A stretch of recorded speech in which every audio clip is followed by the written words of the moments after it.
कल्पनाज cooking कॉर्नरमध्ये आपल्या सर्वांचं खूप खूप स्वागत। आज मी बनवणार आहे करड्याची भाजी। इथे मी करड्याची एक पेंडी घेतली आहे। तुम्ही बघू शकता करड्याची भाजी कशी असते ते। करड्याची पानं लांब लांब असतात आणि बाजूला थोडं कतर कतर असं असतं। करडईच्या पानांचा उपयोग भाजीसाठी होतो आणि करडईच्या बियाचा उपयोग तेलासाठी होतो आणि त्याचे बिया सुद्धा इतर खाद्यपदार्थांमध्ये वापरल्या जातात। करड्याचं तेल खायला खूप छान असते आणि त्याच्यामध्ये केलेला स्वयंपाक इतका चविष्ट होतो की त्याची चव एकदम भारी लागते। करड्याची भाजी निवडून स्वच्छ 2-3 पाण्याने धुवून घेतली आहे आणि आता इथं बारीक चिरून घेतली आहे। इंडक्शन चालू करून त्यावर आपल्याला कढई ठेवून घ्यायची आहे। कढई गरम झाली की त्यामध्ये आपल्याला थोडेसे शेंगदाणे भाजून घ्यायचे आहेत। शेंगदाणे चांगले खमंग भाजून घ्यायचे आहेत आणि जाडसर कूट वाटून घ्यायचं आहे। शेंगदाण्याचा हलका हलका वास यायला लागला की आणि थोडंसं लालसर झाले शेंगदाणे काढून घ्यायचे आहेत। थंड झाल्यावर जाडसर कूट वाटायचं आहे।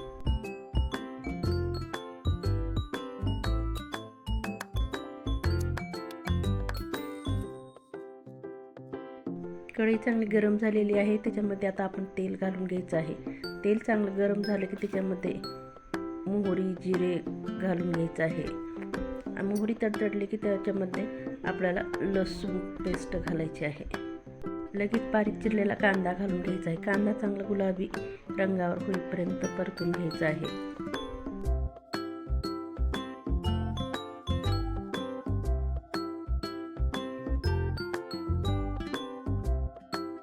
कांदा चांगला परतला आहे। त्याच्यामध्ये लाल तिखट हळद घालायचं आहे। हे चांगलं व्यवस्थित परतल्यानंतर त्याच्यामध्ये आपल्याला बारीक चिरून घेतलेली करड्याची भाजी घालायची आहे। करड्याची भाजी घातल्यानंतर 2-3 मिनिटं चांगलं परतून घ्यायचं आहे। परतल्यानंतर त्याच्यामध्ये भिजवून घेतलेली चणा डाळ घालायची आहे। चणा डाळ अगदी 2 चमचे इतकीच घालायची आहे। डाळ घातल्यानंतर व्यवस्थित भाजी परतून घ्यायची आहे आणि पुन्हा त्याच्यात शेंगदाण्याचं कूट आणि चवीनुसार मीठ घालायचं आहे। हे घालून व्यवस्थित मिक्स करून घ्यायचं आहे आणि 2-3 मिनिटासाठी झाकण लावून शिजवून घ्यायची आहे भाजी। करड्याची भाजी एकदम कोवळी आहे त्याच्यामुळे शिजायला वेळ लागत नाही। 4 ते 5 मिनिटांमध्ये आपली भाजी तयार होते।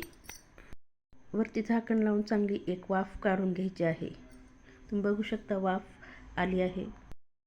करड्याची भाजी अतिशय चविष्ट, पौष्टिक आणि गुणकारी असते। करड्याच्या तेलामध्ये केलेले पदार्थ खूप चविष्ट आणि जास्त काळ टिकतात। पूर्वीच्या काळी आहारामध्ये जास्त करडीच्या तेलाचा वापर केला जायचा। करड्याची भाजी तयार झाली आहे। करड्याची भाजी ही भाकरीसोबत इतकी छान लागते की एकच्या जागी तुम्ही 2 भाकरी नक्की खाल। आवडल्यास व्हिडिओला लाईक, शेअर आणि सबस्क्राईब करायला विसरू नका। पुन्हा भेटू असेच एका नवीन रेसिपीसोबत। तोपर्यंत मस्त राहा, स्वस्त राहा। रेसिपी पाहण्यासाठी व्हिडिओला लाईक, शेअर आणि सबस्क्राईब नक्की करा।